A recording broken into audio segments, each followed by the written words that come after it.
Good morning. I'm Joan Stovall, and on behalf of the MICAH South chapter, I would like to extend a warm welcome to the MICAH South chapter 2021 Policy Breakfast. This is our first virtual annual breakfast meeting, and the 90-minute program will be filled with relevant information on creating equitable solutions for housing and those experiencing homelessness. I would like to offer a brief background on MICAH. MICAH is a Metropolitan Interfaith Council on Affordable Housing, started in 1988 by people of diverse faiths who came together to address the growing number of people experiencing homelessness. Our mission is to ensure that everyone, without exception, has a safe, decent, accessible, and affordable home. We are a welcoming community where we love and treat others as ourselves. Members of MICAH are congregations and organizations addressing the immediate needs of people in our community, including prevention services, outreach, food, shelter, transitional and supportive housing, and affordable rental and home ownership options. We work together at the national, state, and local levels to address systemic causes of homelessness. Through policy changes and use of our resources, we work to prevent homelessness, assist people to address their immediate needs, and support affordable housing developments in our community. Our work is based on our faith and listening to and working with people who have experienced homelessness and/or housing crises. We work to develop solutions that meet their needs and strive to include them at every decision-making table. 70% of MICAH's board and staff are from diverse communities, and over half of our board and staff have experienced homelessness, housing crises, or discrimination. We are organized into 6 regional chapters, with each chapter meeting monthly, currently by Zoom. The chapters are MICAH Northeast, Washington at suburban Ramsey County, MICAH St. Paul, MICAH Anoka County, MICAH Housing for All, suburban Hennepin County, MICAH Minneapolis, and MICAH South, Dakota County. I would invite the members of the MICAH South chapter to wave in their windows or with the participant button. We meet the second Tuesday of each month from 5 to 6:30 p.m. through Zoom. We welcome new members, and later we'll put our contact information in the chat box for anyone who would like to join us. As we begin our program this morning, I would like to introduce Father Tim Rudolphi to provide a faith reflection. Father Rudolphi is the Associate Pastor of Mary, Mother of the Church in Burnsville. Father Rudolphi?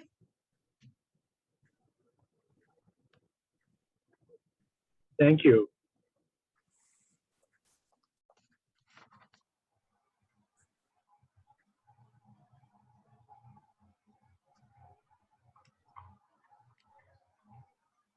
He's on mute. Father, you're on mute. Okay, how's that? Better? Very good. Thank you, sir.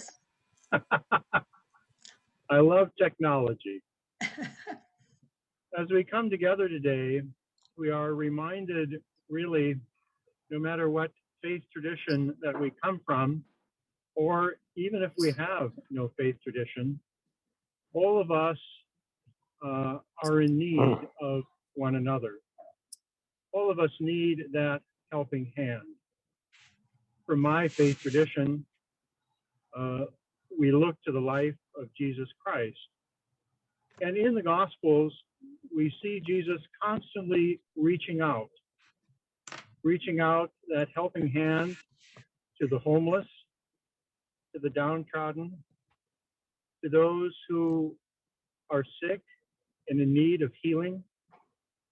And that's what he did. He reached out constantly throughout his ministry. He reached out to all sectors of society, even to those who didn't want to listen to him. He provided a message of hope. When we think of our own lives, we can look back throughout our life and see how people have profoundly made a difference in ours.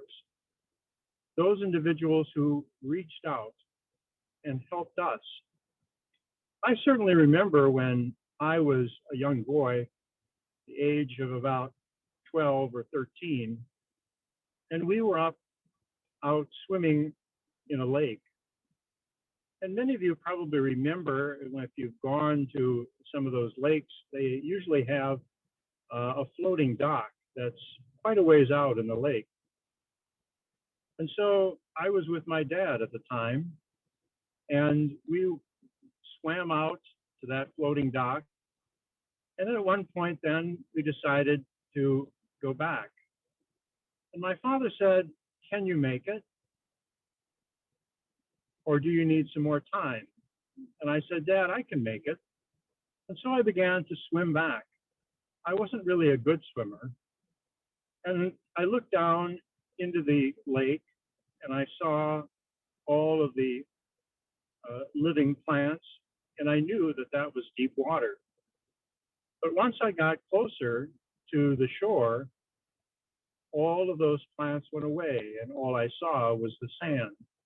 And then I knew I was safe. And so I decided to stand up. What a mistake that was. It was still well over my head. I went down once, twice, and my father was there to catch me. He reached out his hand and saved my life. Throughout my life, as I look back on it, I see many people who have made a profound difference in my life. Teachers, coaches, friends, ministers, government officials, all people who have reached out to give me a helping hand that allows me to be where I am today. MICAH provides that for people in our time today.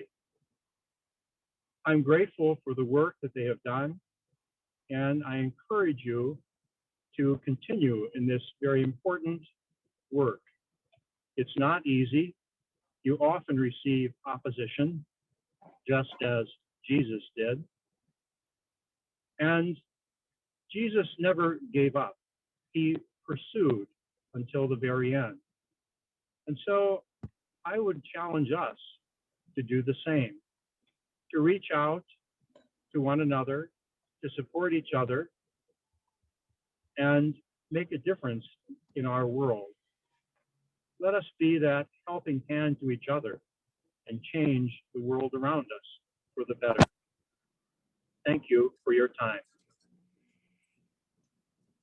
Thank you for those beautiful words, Father Rudolphi, and thank you for being with us this morning. Before our first speaker begins, we would like to recognize any elected or appointed officials who are attending our program this morning. We appreciate you and thank you for your work and your participation this morning. We apologize for any names that might have been inadvertently omitted, but for any official whose name is not on the slide, please type your name in the chat box. And we thank you all for attending this program this morning. And John's going to share the local policymaker slide also. Okay.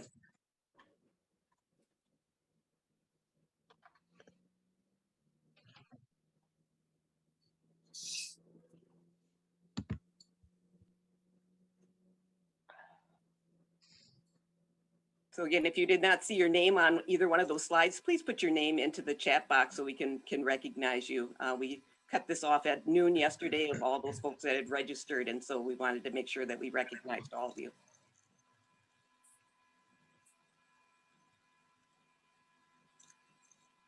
And Joan, I think you're going to introduce our Yes. speaker, right? Yes. So I'm very excited to introduce our first speaker for this morning's program. Scott Thomas is the Director of Educational Services with District 916. His broad range of experience includes serving as the principal of 2 racially and economically diverse magnet schools in the Rosemont-Egan Apple Valley School District and as an executive director for Magnet Schools of America in Washington, D.C. In addition, Scott has worked as a consultant with school districts regarding magnet school design, student selection, and systemic school equity. This morning, he will focus on those children who have become lost and detached as a result of the pandemic, and how our communities and our legislators can provide an equitable safety net for our children who have experienced housing insecurity and significant disruptions in their learning to bring them back to their learning communities. Please welcome Scott Thomas. And Scott, thank you for joining us this morning. Well, thank you. And it is really a pleasure to be here. I'm really quite humbled that you asked me to speak on behalf of children and, of course, schools. And I hope that I'm able to convey the sentiment I want to share today. And I just want to thank all of our legislators and everyone who is here on behalf of children and families. And thank you, MICAH, for all of your important work in advocacy. So I'm calling this talk a second home. A second home. And I don't mean this in the sense of a cabin or a lake home or a hunting shack, but I'm of course referring to schools. And I want you to humor me for just a moment. And I see many of you already have your cameras off, but go ahead and turn your camera off and close your eyes. Please don't go back to sleep. But I want you to think about your elementary school, your middle school, your high school, or wherever that space in school was that made you happiest and gave you the greatest, most positive memories. Maybe it was that teacher's classroom. Get that picture in mind. The inside, the outside. Remember how excited you were to see your teacher, the nurse, the custodian, or the school secretary from the previous year? Your friends? Do you remember being so excited to see who was in your class, your friends? Think about the people you remember who loved you and the people that you loved. Keep this image in your mind and turn your camera back on. I'm speaking to you as a former principal and currently as a director in a district that serves homeless youth and families experiencing disruptions in housing. And you don't need me to tell you about the impact COVID has had on children, but I do want to offer some ideas and perspective. I loved being a principal because it's a second home. It's a community, and it is a family. And for a lot of kids, it's the most consistent aspect of their young lives. And they were my kids. Just as your kids, when they came home from school, you were so excited and relieved to see them. I was excited to see my kids when they came into school each day and sad to see them go out the door. Schools are like home for kids, and when they are schoolless, they are experiencing a second homelessness. My last school, Echo Park School of Leadership, Engineering, and Technology in Burnsville, is a very special place, and I'd encourage you to visit it when it's not during a pandemic. But it's a diverse magnet school that is both racially and economically diverse, where 45% of the students qualified for free reduced lunch, 50% students of color, and student mastery was trending off the charts, and it was set to be a banner year. Then the pandemic happened, and we lost a lot of kids.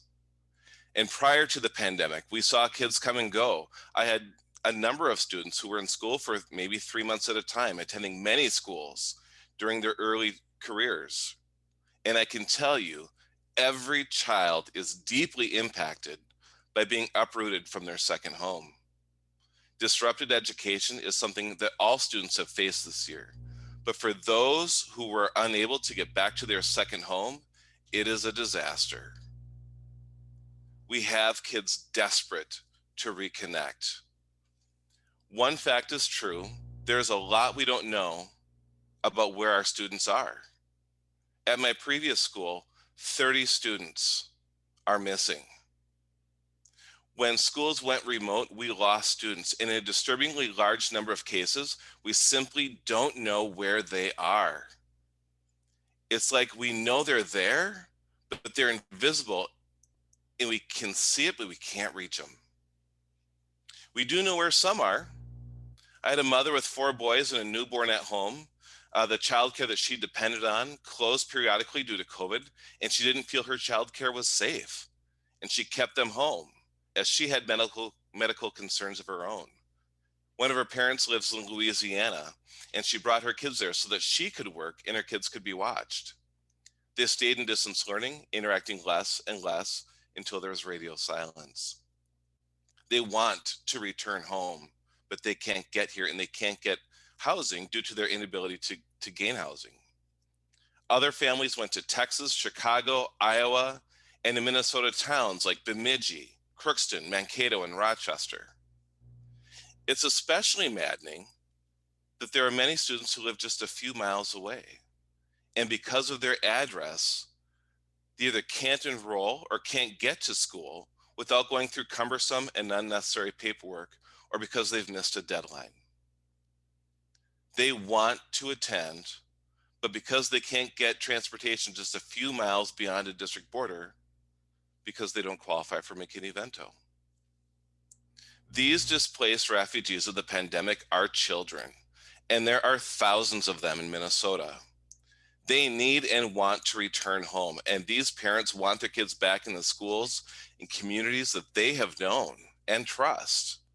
Even if families have a temporary home, their children are still schoolless from their second home.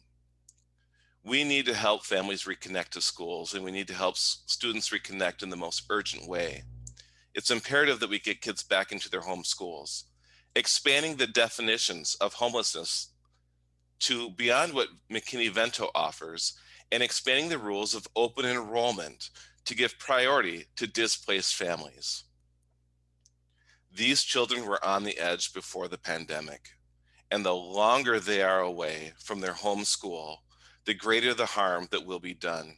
We must get them back, and we must allow them back. And we must require districts to re-enroll them no matter what. Legislators House File 1064 and Senate File 973 falls short in that it does not provide additional transportation funding to districts and agencies for families displaced to re-enroll their children to their pre-pandemic school. On the policy side, open enrollment rules require deadlines that keep families out.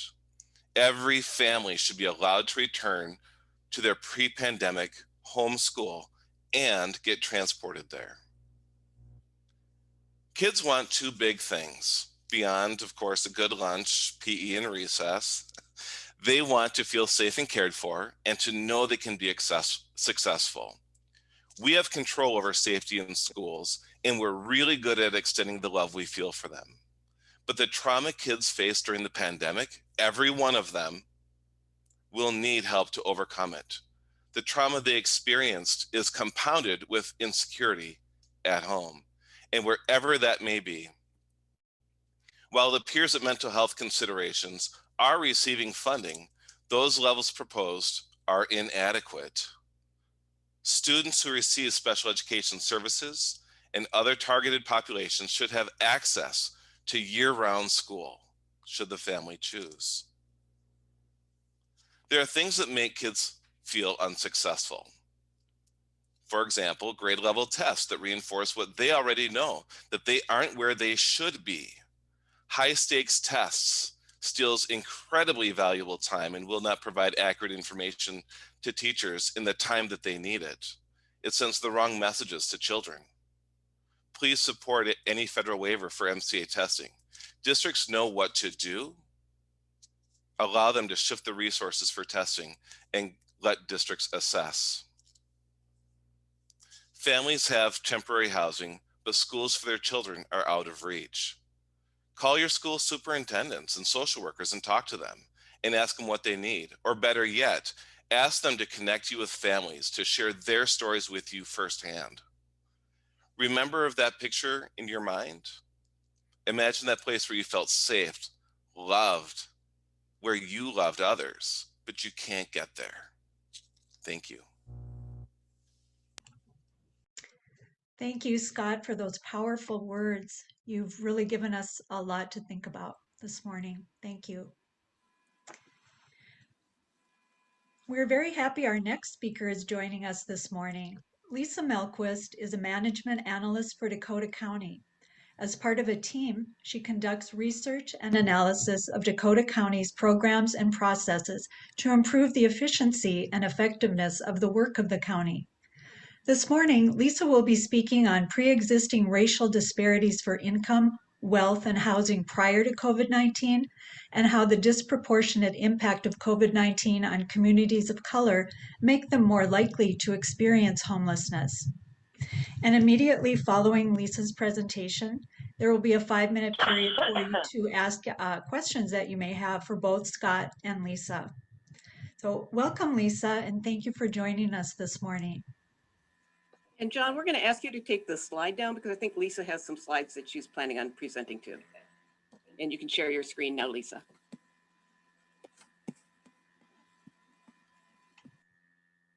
right, can everybody see the slides? Yes, Lisa, we can't quite hear you really well. So if you can get a little closer. Sorry about that. I think my computer has very low volume. So is that any better?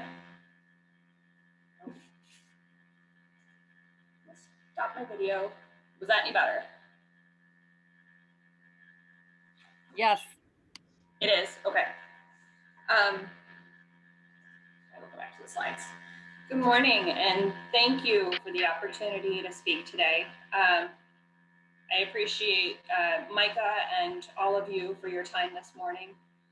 And I'll be presenting information about racial disparities and the impact of COVID-19 in Dakota County.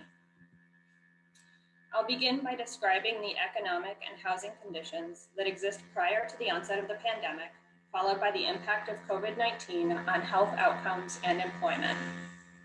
At this point, I just want to make sure everybody can still hear me, right? Somebody can nod? Okay, good. In 2019, there's a little noise in the background. I don't know if that's from your computer or not. So there is. Unfortunately, it is.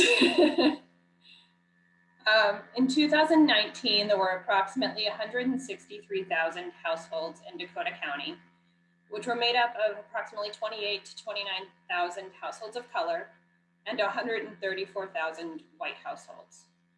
In 2019, renters made up approximately half of all households of color, compared to approximately 20% of white households who rented.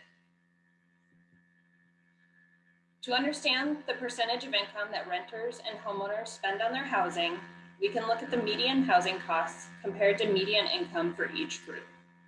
In 2019, renters spent approximately $1,200 of their $4,000 monthly income on housing costs, which took up approximately 30% of their income.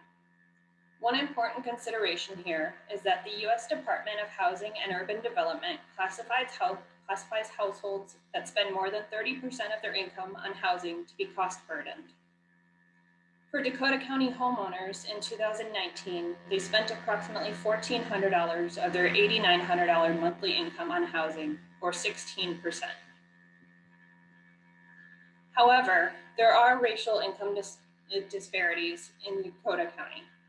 Looking at median household income, Black and Hispanic families in the county earn approximately $60,000 to $62,000 per year, which is about 2/3 of the median income of $92,000 for white families.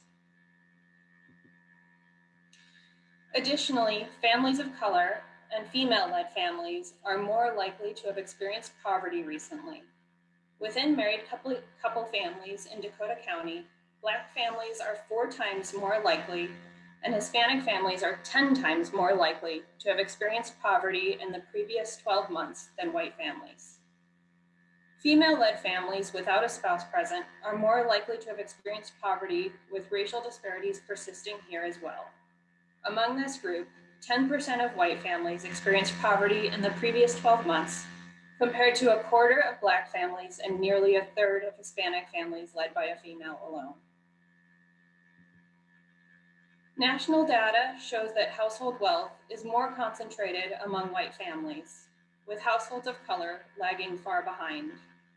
Translating this to the economic health of families, we know that households of color have limited resources to pay bills or address emergencies that arise, including a pandemic. In the next section, I'll go over the impact of COVID-19 on Dakota County residents, particularly relating to health and employment. When adjusted for age and population size, people of color in Dakota County have experienced disproportionate rates of COVID-19. If each race or ethnicity contracted it at the same rate, we would expect these bars to all be the same height. However, we can see that Blacks have experienced rates of approximately 1.5 that of whites. And for Hispanics, their case rates have been approximately twice that of whites. No sound. Lisa, please move closer. Is that any better? No. I'm about 4 inches from my computer. All right, so let me unplug a couple things and see if that helps. Is that any better? No. Just talk as loud as you can, Lisa. Yep, will do. Beyond case rates, Black and Hispanic residents in Dakota County have experienced higher rates of hospitalization. Black residents make up 7% of Dakota County's population, but 9% of all COVID cases and 11% of hospitalized cases. Similarly, Hispanics, which also make up 7% of Dakota County's population, made up 12% of all COVID cases and 14% of hospitalized cases.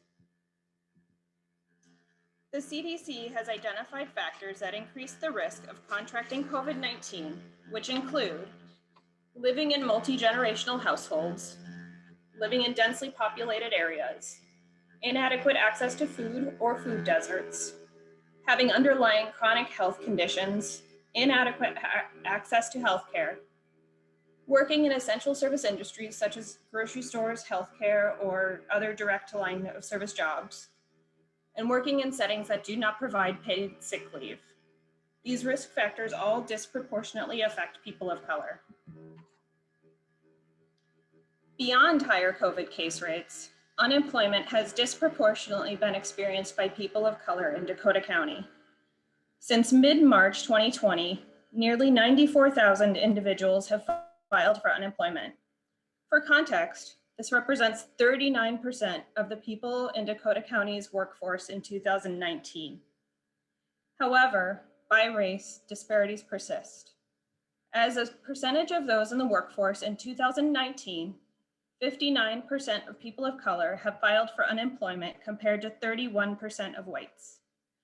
By gender, women experienced elevated unemployment claims compared to men. 41% of the labor force have filed for unemployment compared to 37% of men.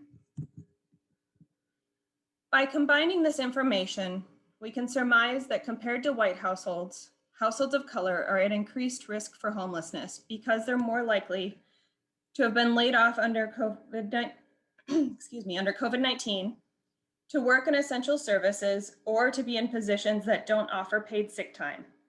They're more likely to contract COVID and be hospitalized. They're more likely to be renters, and despite an eviction moratorium currently, rent has not been canceled. It will be due when the moratorium is lifted. They're more likely to have lower incomes. They're more likely to pay a higher percentage of their income on housing. They're more likely to have experienced poverty recently, and they're more likely to have other limited resources or wealth to rely upon. All of these factors increase the risk for homelessness among households of color. And while we don't yet know the full impact of the pandemic, we likely won't know until the moratorium is lifted. We know that these systemic factors put households of color at a distinct disadvantage and increase their risk of homelessness.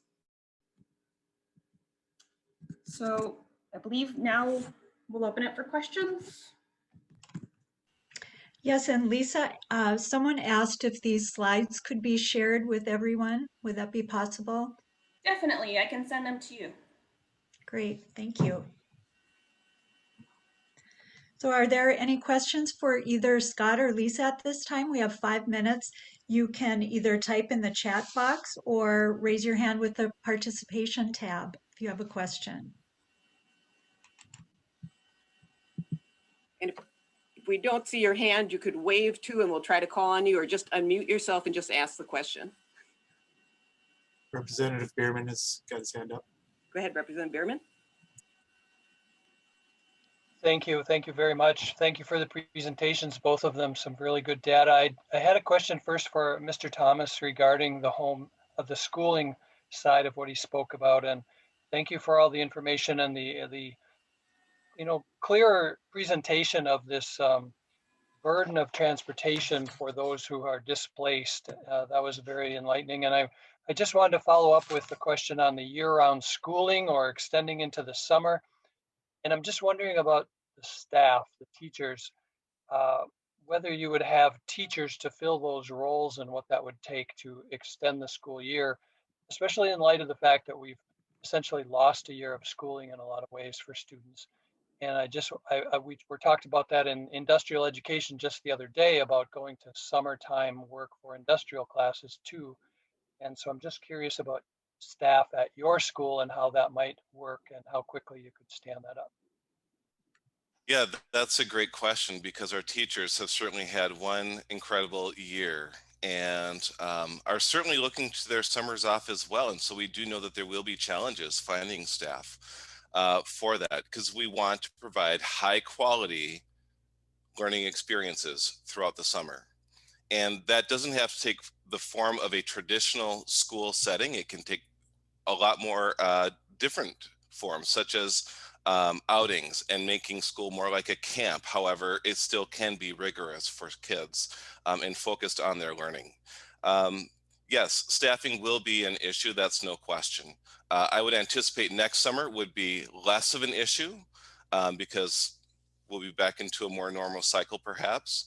But we need to be thinking long-term is really the point. This isn't just a summer of 2021, this is a summer of 22, 23, 24. Really planning long range to support students so that they can get what they need to be successful so we aren't repeating cycles. Thank you. Bill Middlecamp has his hand up. I wanted to ask about the amount of money that people are going to owe when these moratoriums are lifted for things like rent and other things. Just seems like a ticking time bomb that it's going to be something that impacts people for years if they have to try and get out from under that kind of debt. And I'm just wondering what sort of programs are underway to address that. So Lisa and Scott, I can help with that if you would like to. We have both, this is Sue Watlow Phillips from MICAH, and I'm also president of the National Coalition. I'm going to be talking about that in just a moment, and we're going to be showing a video on some of the great work that Dakota County has been doing in regards to rental assistance that we had with the federal CARES dollars. And then we just passed $25 billion at the end of last year on rental assistance. And here in Minnesota, we received $375 million. Dakota County received a significant amount also. And so those dollars will be available to help renters and landlords help their tenants get caught up on rent. So we are trying to address those issues, but there is a lot, Bill, that we need to still work on. So we'll talk a little bit more about that in the next section too. Good question. I didn't prompt you on that either, I don't think.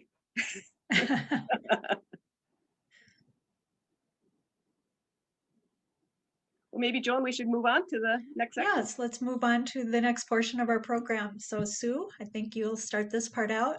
Okay, and we're just going to show the slide of all of us that are going to be talking here in the Creating Equitable Solutions. So I'm going to start off, and then Kristen and one of their community members, Fana and Tony and Mary Liz. So we're going to have each of us just introduce ourselves as we're doing our presentations. So thank you again.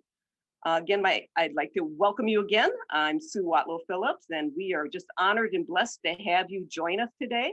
And we thank God and thank you for all the incredible service that you do in our communities. I'm honored to serve as MICAH's executive director. I'm also honored to serve as the president of the National Coalition for the Homeless. I've worked with people experiencing homelessness for 53 years. And I lost my job and my housing in the early 70s when I got hurt in sports at the University of Minnesota as a teenager. So for a brief period of time, I didn't have a home that I could call my own. And so we're going to continue on some of the work that Lisa was talking about. And so I'm going to have John put up the next slide. And so in Dakota County, we have between like 38,000 and 39,000 households that are paying more than 30% of their income for housing.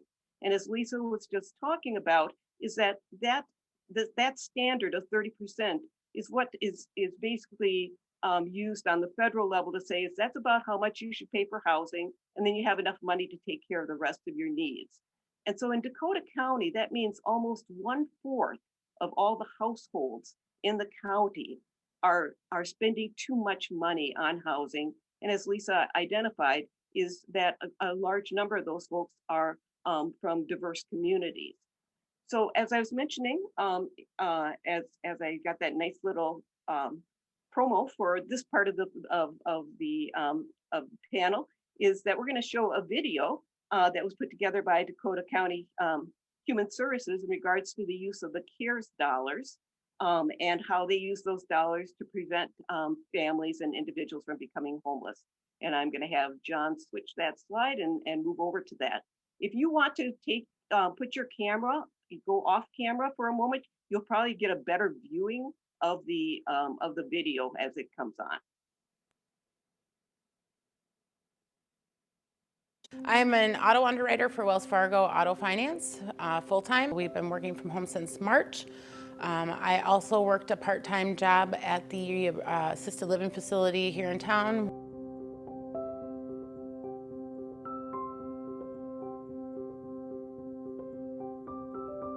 My husband had back surgery, and before that he had had a car accident that had left his back pretty messed up, so he hasn't been able to work, so I'm the sole income in the home. I had the loss of income, so that was an extra $1,000 or so a month that I lost. I've depleted my 401k that I had through my job at Wells Fargo. We've utilized everything that we had in our savings account to cover the extra cost of food and emergency expenses that come up.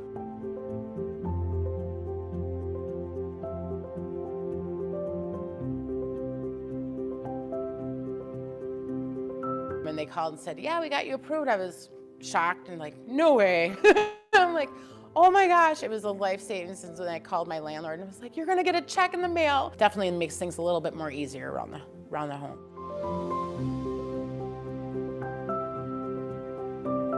Someone at work had gotten COVID, so I had to stay home for a while, and after that we started to get behind. But I went in the office to pay our rent late, and I started bawling because I was pregnant and I felt bad. And we had like a late fee and everything, and we didn't even get to pay the whole amount. Yeah, I was only able to give them like 4 weeks of my check, which is part-time, wasn't even full rent.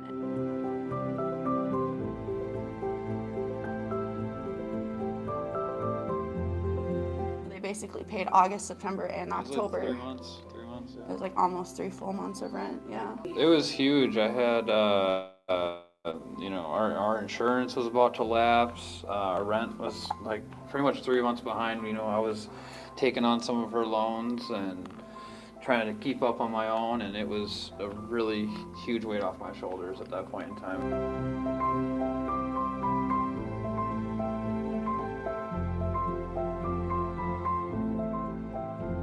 We manage about 1,900 units throughout the Twin City market, and Dakota County is a big presence for us.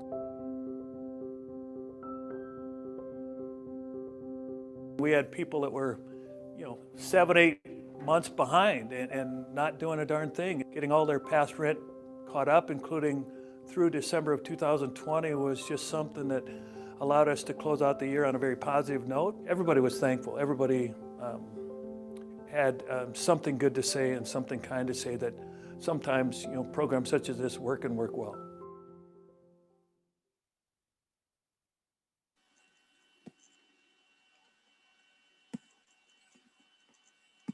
And thanks again for Dakota County Human Services and putting that great video together. Again, MICAH's policy work at the local, state, and federal level is all about equity and making sure that we're creating opportunity and choice, and that people that have been impacted by homelessness or the housing crisis are at every decision-making table, so that we are working to make sure that we're having equity in the use of all of our resources.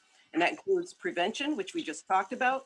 It also includes meeting the immediate needs of people experiencing homelessness, and then making sure that the housing that we have, as Janelle, who's on the call here today, always says, is we need housing that's affordable, not affordable housing, but housing that's affordable for us at the incomes that we have. And I love it when Janelle says that.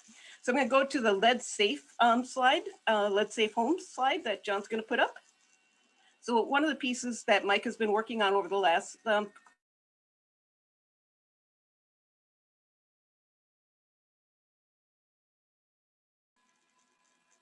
on the slide. There it is. And the Lead Safe Home Bill basically addresses the lead paint that's in the 1 million homes in Minnesota that were built before 1978. So that means 1 out of 3 homes has lead paint in that. So 1 in every 100 children lead in their system, which means it impacts their brain development and their other development. If you have significant amount of lead in you, it can disable you for life. So the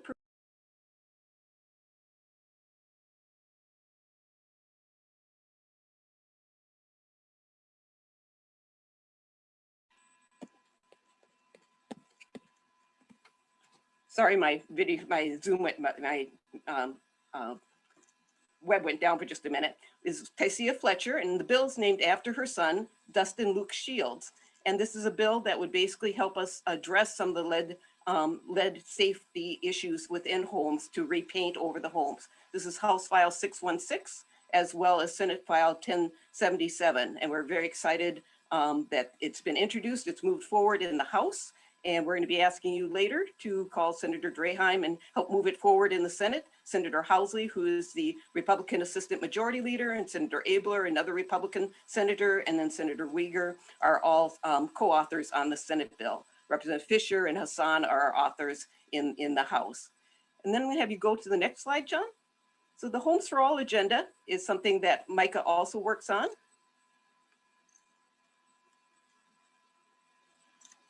There we are.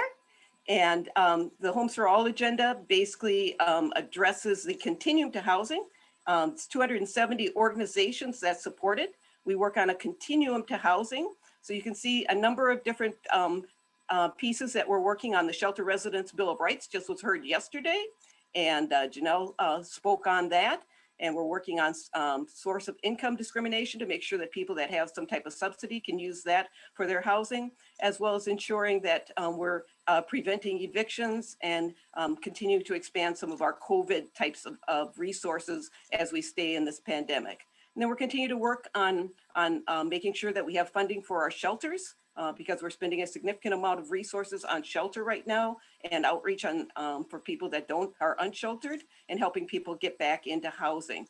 And then of course, continuing to create additional housing units. So working on a $100 million bonding bill and some public housing bonding also to do some rehab of public housing, as well as we're continuing to work on addressing the disparity that we have in home ownership. So we encourage you to go to MICAH's website under our MICAH policy section and take a look at all the work that we're doing and to sign up for our weekly updates on what's happening at the Capitol here in Minnesota, as well as our work in Washington, DC. And we'll be having questions and answers a little bit later. Thank you.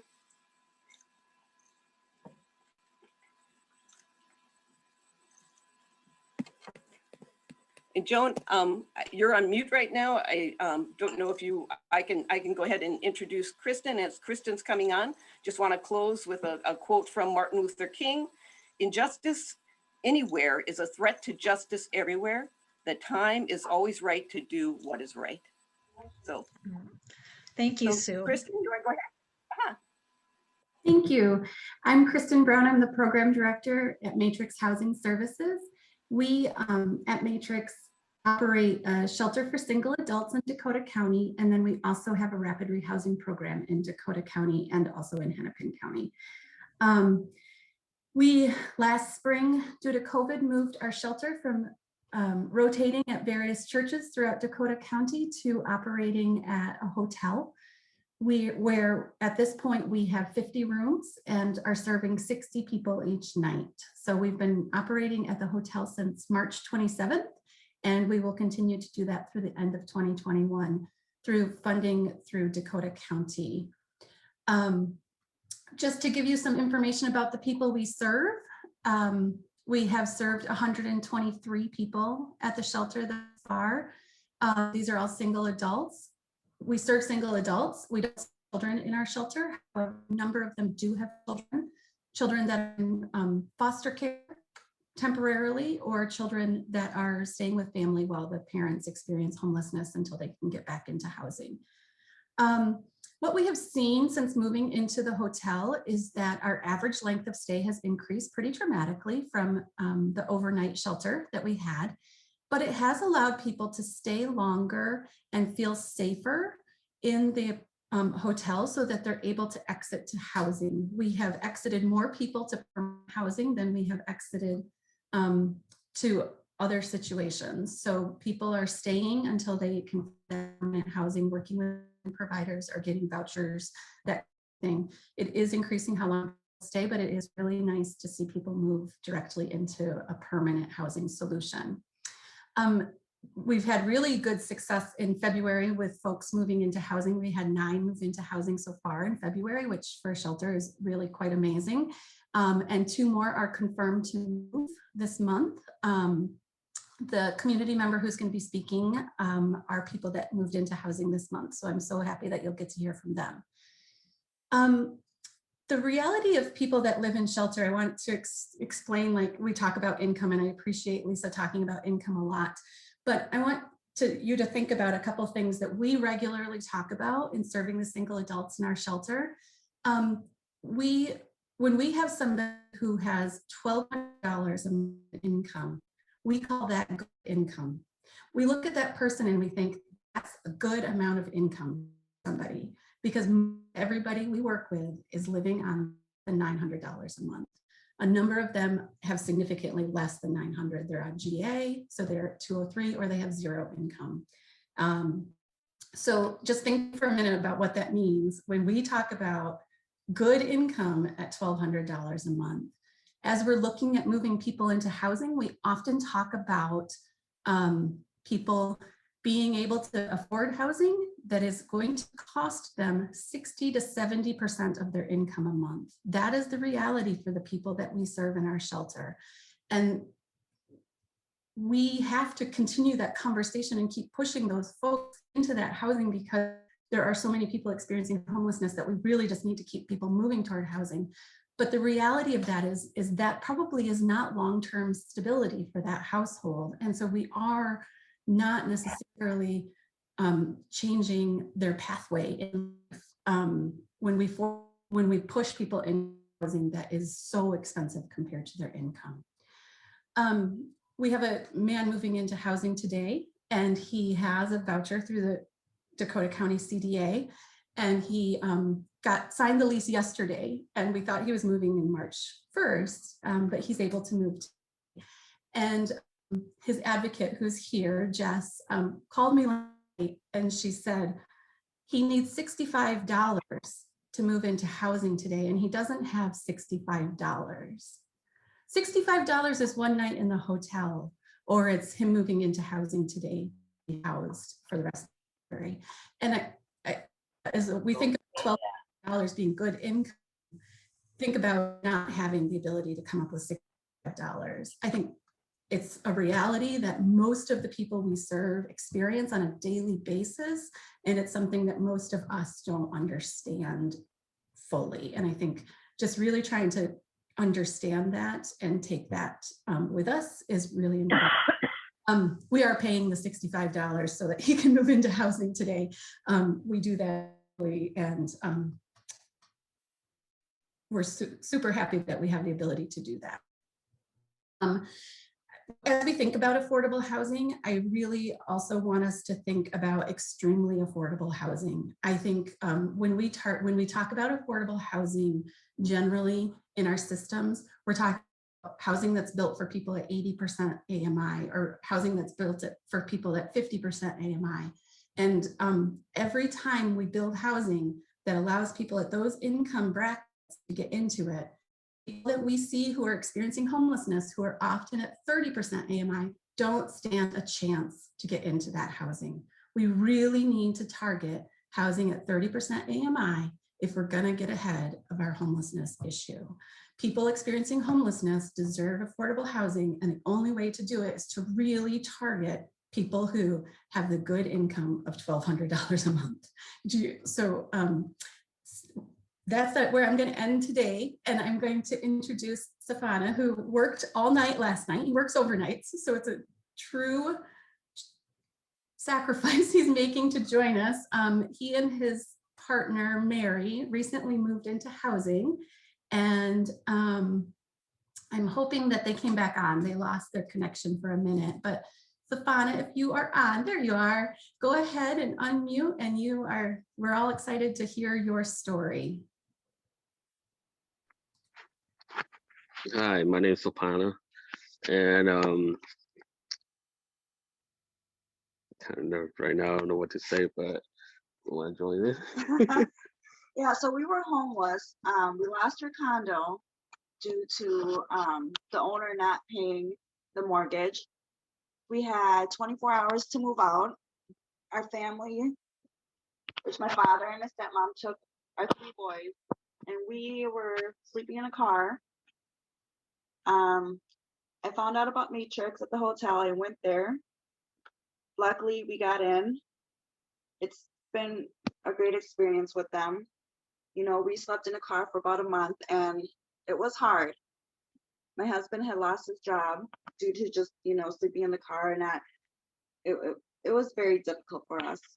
With Matrix, they helped us, you know, gave us leads to housing, whatever we needed with food. They helped us with everything. You know, our car broke down. They helped Sopana get to work, to and from work, every morning, every night. It's been a blessing. Homelessness, it's tough being homeless. We had saved all our money staying there. We ended up purchasing a mobile home. You know, it's a great experience with Matrix.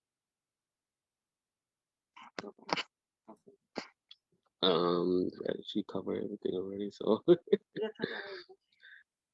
will say Matrix has been helpful, but the two of you really worked hard. Yeah. You took on a lot of the things that were barriers for you and really worked hard in the time that you were in shelter to get to where you are. Thank you so much for sharing your story. And we are so happy that you have a home again. And thank you, Matrix, for all the great work that you did. We're going to turn it over to Tony to talk a little bit more about the great work of Dakota County CDA. Okay, so I'm Tony Schertler, Executive Director of the Dakota County CDA. Thank you and good morning, everyone. I've got a few slides here that are sort of just talking about some of the projects we have in the pipeline, things that we're doing and accomplishing on the bricks and mortar side. We are also constantly working with rent assistance programs as well. And I think I want to touch on an important point when we talk about that 30% target for housing. The most effective way to help people in that income bracket is through rent assistance. And primarily that's the Housing Choice Voucher Program. We have about 2,600 of those in Dakota County. But that's the most flexible and easy fluid dynamic, if you will, to adjust. Because if somebody loses their job in COVID, that's a sliding scale rent assistance. That goes up for all income loss. You don't have to move out of your house and find another unit. You get income assistance. So the most effective tool for helping people in that up and down what they're dealing with in this environment and in life generally is rent assistance. And so that's an important thing to remember. We also happen to build housing targeted at different populations, targeted at different incomes, and I'll touch on those for a moment. But bricks and mortar takes time and it takes collaboration. And we have to have cities working with us. We have to raise the capital to build it. We have to operate and manage it. And so when you think about, and I think we've learned a lot in the last 12 months in this COVID crisis, when things happen fast, it's the ability to adjust and prioritize. Housing is not entirely different than vaccinations in priority populations. So we have sort of a healthcare continuum. We have people in the emergency room who are homeless. We have people who need ICU. We have people that need sort of workforce training to be able to develop. And now, we've touched on this earlier, we have equity. We have people who need the ability to build equity and wealth through home ownership. All of those types of efforts on that continuum can draw from the same resource. So we have to prioritize because those resources are scarce. And so a lot of times what you see in this industry are people advocating for a particular side of the continuum And then we're all trying to, as Sue does, raise the revenues that are coming in to help that continuum of the population. So with that little introduction, I've just got 10 slides that I want to give you a snapshot.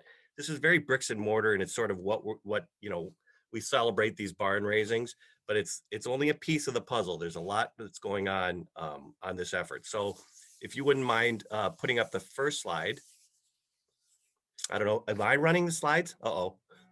Tony, I can do it for you. Thank you, Sarah.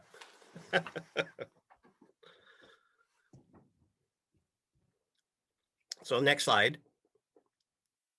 So here's just a snapshot. The Dakota County CDA is a community development agency, and our mission is to serve Dakota County residents through housing and community development. So it's a pretty broad spectrum, but there are a couple of things that I just want to touch on at the top here.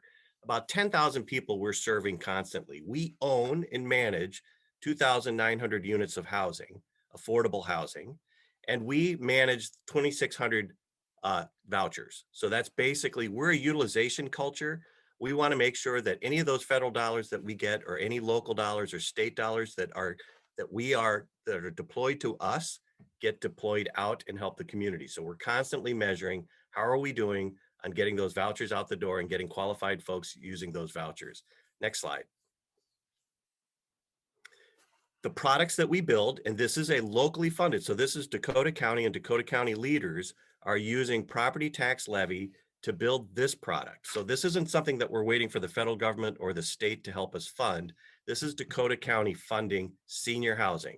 This is a 30-year-old program, and it started, we have about 1,700 units in 29 buildings scattered throughout the cities within Dakota County. The income limits are 80% of area median income.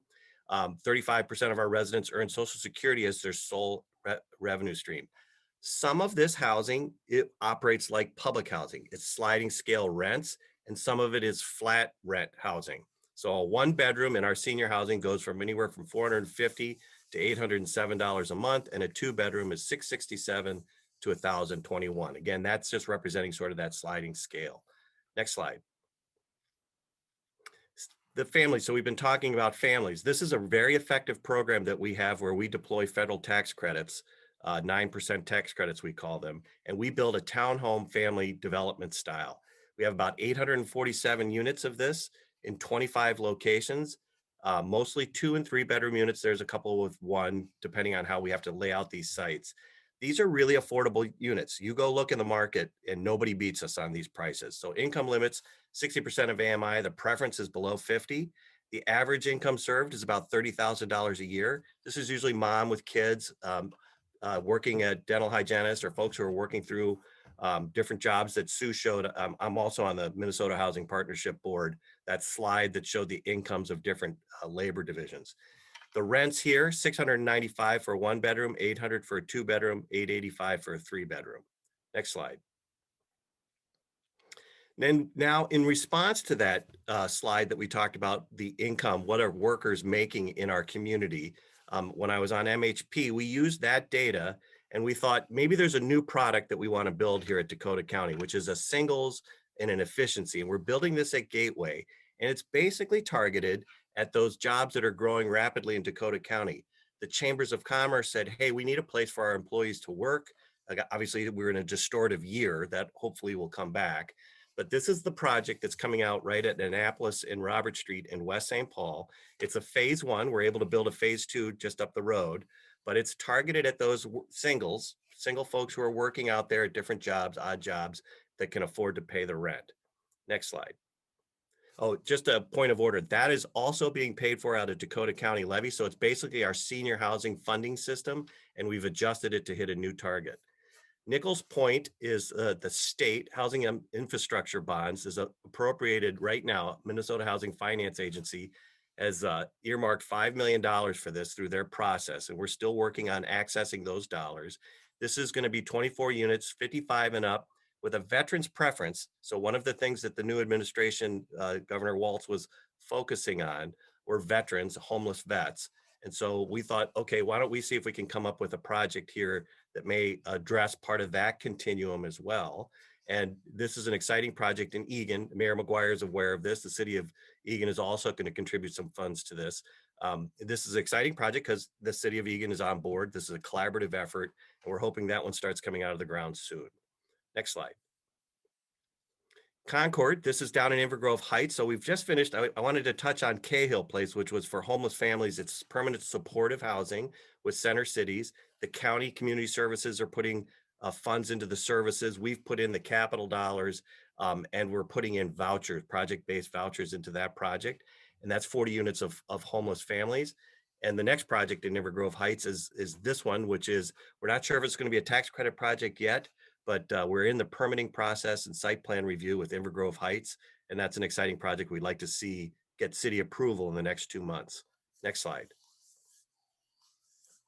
Founders Lane, also, because we pick up property on behalf of cities every once in a while for our developments, and often we have surplus property or we're stepping in to help on the land development. This is a site we helped the city of Apple Valley acquire about 10 years ago, 8 years ago. A developer has come in now and was going to build a mixed use project with some affordability in there. And we've just went to the board to approve the financing plan for that private development. We also work with private developers and nonprofit developers. Next slide.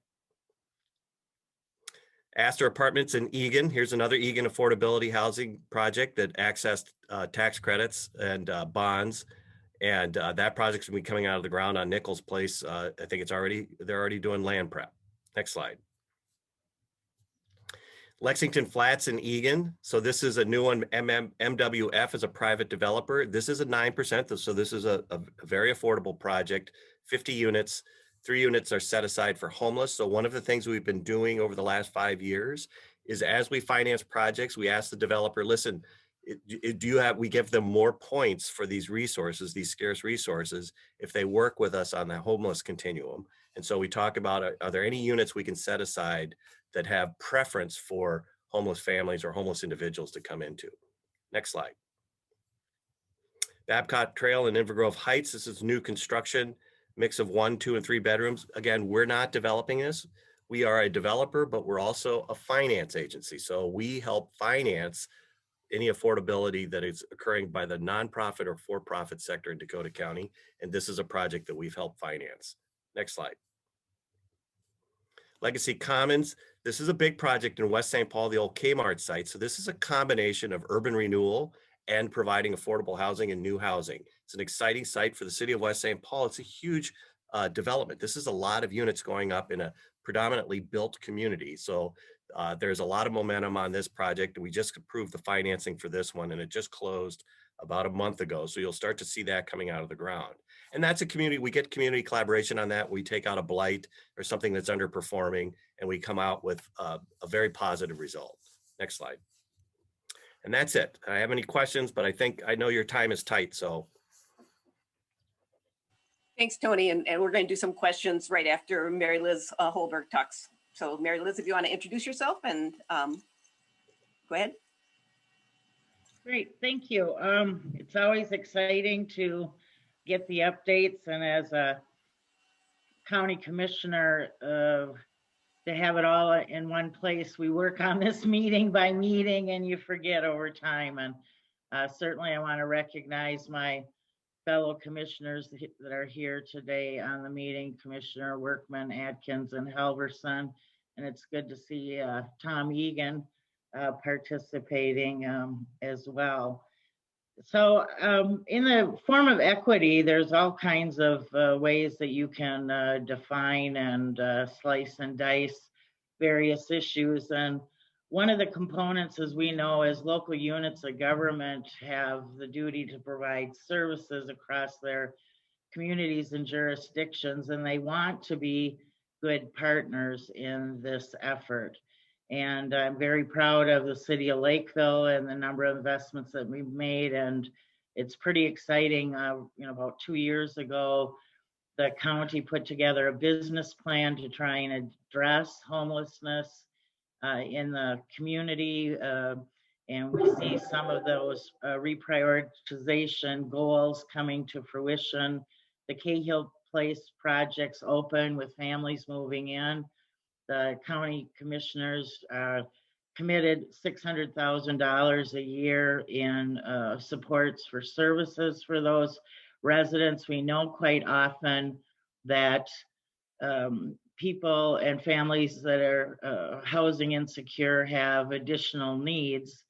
And Lakeville was really unique in the 90s in the boomtown in that they did property tax analysis of cost of providing services for various types of taxing jurisdictions, from apartments, what we used to call mobile home parks in those days, a single family, and commercial industrial. And in the 90s, what they determined is that if a single family home was not valued at about $190,000, the corresponding property tax revenues collected from that home did not cover the cost of providing municipal services, fire, police, roads, park programs, et cetera. So it's a community that's pretty attuned to having a balance in order to foster the fiscal health, if you will, of the community. And while certainly that community has been very open and willing to support various types of investments in housing from senior to workforce, one of the things that continues to be a challenge is how to provide services within the school setting. And this is an issue that's been long discussed at the legislature, and we have what's called compensatory revenue. And in the past, there have been bills presented in which children of low income would, right now there's a program where there are state funds recognizing that these students many times require additional services. And we, over the years, had tried to strive to say that it shouldn't matter your zip code where you go to school and what supports are received from the state relative to providing services. And this issue, as we ask communities to take on more and more affordable housing, which is a good thing for everybody, we have to recognize that school districts sometimes struggle to provide fair services for the students that have some of those additional needs. And just for illustration purposes, this compensatory revenue provided by the state on a statewide average is $643 per pupil. But the range, at least of the last figures I had from 2019, range from a high of the St. Paul School District, where they're receiving $1,816 per pupil, and the low would be the community or school district of Edina, which receives $24 per pupil. So 75 times difference is the range. And while there is a recognition that some school districts have more property wealth, if you will, and have an ability to raise additional funds, this wide range is far beyond, I think, even that justification. So how does that factor in Dakota County? Well, I have the numbers for a couple of the districts in Dakota County. Farmington receives $80 per pupil. Lakeville School, $69 per pupil. Rosemont, Apple Valley, Egan, $205 per pupil. And Burnsville, $957.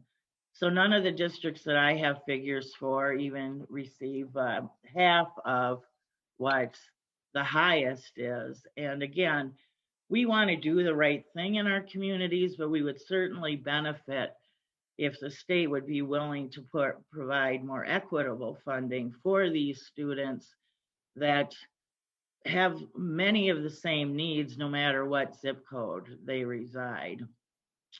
We're excited at the county for the new direction, if you will, our pivot to some of the single and studio apartments for single workforce. We think that that's an unmet need in the community. We're always looking for willing partners with our cities, but we also have to recognize that there are additional costs sometimes associated with these endeavors, and that any help that we could receive from the state to providing help first, in particular in our school districts, because at some point, school districts' ability to provide appropriate services is constrained by the needs of the services that it should in fact be covered by their general fund dollars.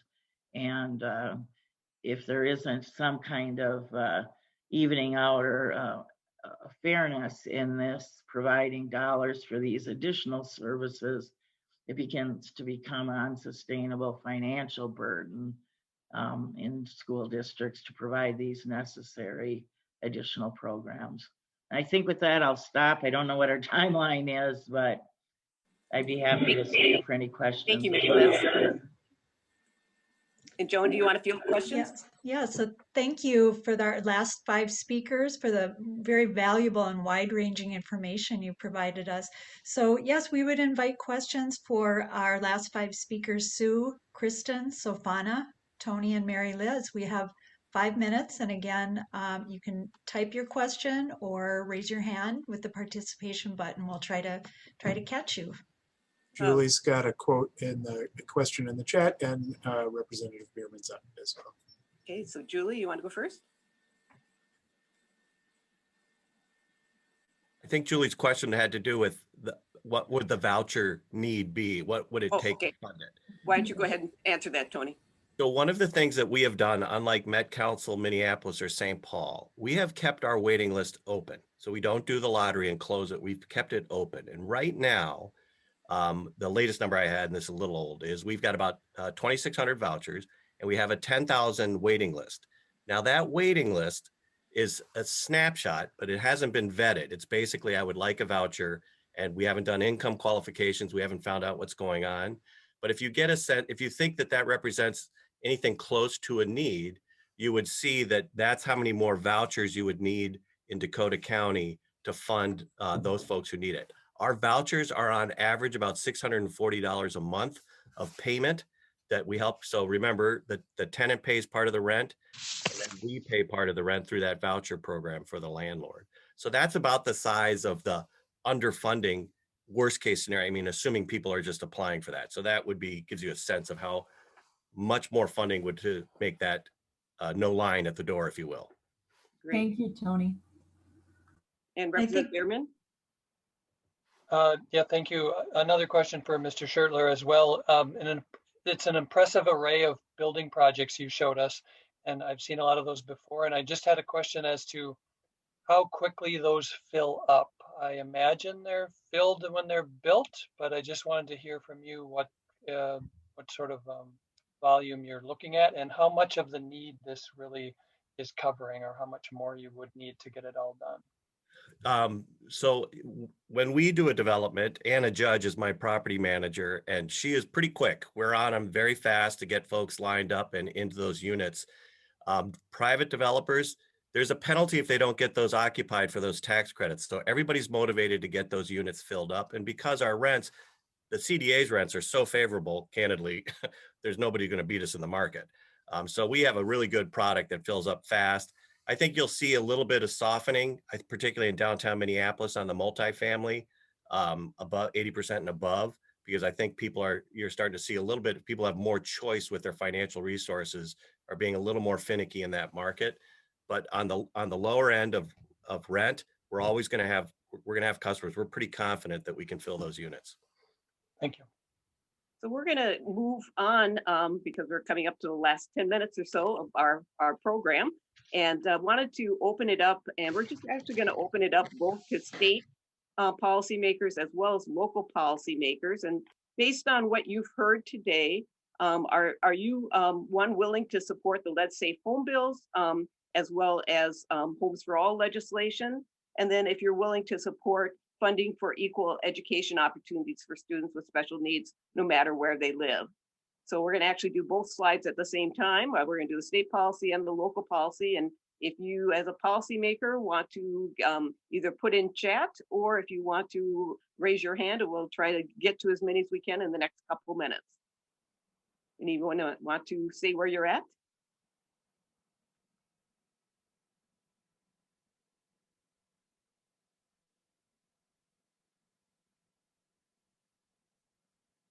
Okay. That's something that I've never experienced before, where I had policymakers that wanted to talk. So Well, I can't let you go without hearing from somebody then. Mike Sapina has something in the chat. Okay. Yeah, that lead safe policy bill I was signed on last year, and I made a note to sign on this year. I sat in the hearing and heard of that about that bill, and I mean that is a long-term health saving, money saving, and an improvement of health of it's frightening what it costs to deal with lead on the backside when somebody's been affected by it. And so that's just a really fundamental thing that we should be working on in our community and across the state. So thanks for bringing that up, and I will get signed on to that bill. Thank you, Representative Bierman. And as Representative Bierman said, it costs us only about $2,500 to do the inspection for the lead paint and then to repaint units on an average. For each child that becomes permanently disabled from lead paint poisoning, it costs us $100,000 per year per child for the rest of their life. So with Dustin, who the bill is named after, he's now 11 years old, and we've besides him having incredible issues and his family having incredible issues, we spent over $1.1 million in services and resources to him. And so within 1 year, we can pay for the bill itself if we just save 10 children from becoming disabled from lead paint. Lindsay Port and Liz Ryer. Okay, Liz, did you say Senator Port? I said Lindsay Port and Senator Port, and then Liz Ryer. Okay, Senator Port. Yeah, thanks. I support both of these bills. And I think my biggest comment would be, we really need help in the Senate to put pressure to have these hearings. I think these are well-supported bills. Even the Homes for All conversation and rent subsidies, those are things that we can choose to do, but we're not getting hearings for them right now in the Senate. So local officials and folks from your community who can reach out to help us put that pressure on would be really helpful. And Senator Port, I think you were the chief author on the Shelter Residence Bill of Rights. Is that correct? Yeah. Thank you very much for doing that. Thank you. Appreciate that. Representative Reiser? Yes, thank you. Appreciate the chance to be. That's all right. This has been an excellent session, and I've really learned a lot and heard from people that I haven't heard from before, and I appreciate that. So I've been in the same hearings as Representative Bierman in terms of the lead hearing, and had taken a note to be a co-author on that. But I want to speak to, in fact, I sent in my request during the hearing so that I wouldn't slip my mind. But what I want to highlight is the human cost. And yes, there are savings. Yes, there's money involved. It's much more expensive. But as a community member, as a mom, as a human, to me, that the important thing is look at all of these lives that are irreparably damaged because of something we can prevent. And so to me, that's my call to action on that. Thank you. Okay, we are going to move on and ask you to actually get your phones out and make a couple calls with us. We're going to go to phone calls to Senator Draheim, and then also calls to Senator Chamberlain and Representative Dabney. So I'm going to have John put the slide up that has the messages to our lawmakers. So if you want to take your phone out, we're going to just take 2 or 3 minutes. If you are willing to call and ask Senator Draheim to hold a hearing on the lead safe home bill, and you can put yourself on mute, and if you don't feel comfortable calling with your video on, and then we're going to come back in about 2 minutes and close up and give you a little bit of call to action and encourage you to get more involved with us in just a minute. So take 2 minutes if you want and call Senator Draheim and ask him. In morning meeting, and then I'm done. If everybody can stay on mute. Thank you for getting me up at almost 8. Oh. If everybody can stay on mute as you're calling, and ask them to support the lead safe home bill for Senator Draheim, and then to support funding for equal education opportunities for students with special needs, no matter where they live, to Senator Chamberlain and Representative Dabney. So if you want to take a minute and make those phone calls, that'd be great. Thank you. And then we're going to come right back and we're going to finish up.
So you may not have gotten all your calls in, but I hope that you will we'll be putting this information up on our website, and we hope that you will follow up and make those phone calls. I think I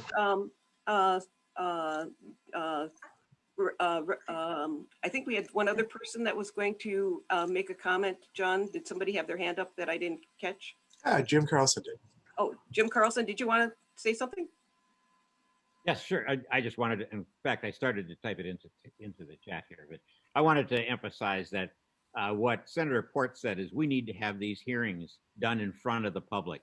These statistics that you're showing, and I see we only have 73 people on here now, that's not enough to hear what's going on. Most of the people are involved and know these numbers, but the public does not.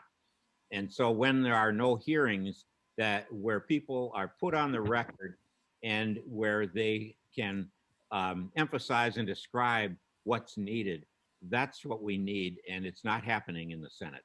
So put your pressure on the senators, the Senate chairs, to arrange and hear these situations so that we can do something about it. And I'm going to say also that we didn't talk about it, but minimum wage has got to be addressed, and we need to have that as a priority, because when we talk about percentage of people's income and the income is small, we somehow have to raise the wage to at least be comparable to what it was when we originally initiated many, many years ago. So those are at least two of the things that I want to make sure that the group hears in this large forum, and I thank you so much for putting us all together. I have to run off to another appointment, but thank you for coming back to me. Thank you so much. And we're going to go to the last slide, and Joan's going to introduce Paul. Yes, I'd like to invite Paul Mandel. He's a member of the MICAH South chapter to talk about the next steps, call to action. Paul? Thank you, Joan. Paul Mandel. As you see here, there are, and this whole meeting was recorded, so you'll be able to catch these slides later. Heading home, Dakota, we are looking for host homes for Dakota County for youth facing homelessness. You've got a contact there. The YMCA program, they have training for both the youth as well as the hosts. It's an excellent opportunity. Several opportunities coming up in the next week. You got Second Chance Day on the Hill, the Council for Minnesotans of African Heritage on the Hill. That's Wednesday. And you've got MICAH Housing for All legislative breakfast. If you know someone that didn't catch this breakfast, you could tell them about next week. And then Hunger Day on the Hill coming up March 1st and 2nd. Our MICAH South meetings are the second Tuesday of every month. Right now they're virtual, so you can tune in from your home. We've got the Mental Health Day on the Hill. JRLC, which is Joint Religious Legislative Coalition, is March 11th. That will be a virtual event just like this one.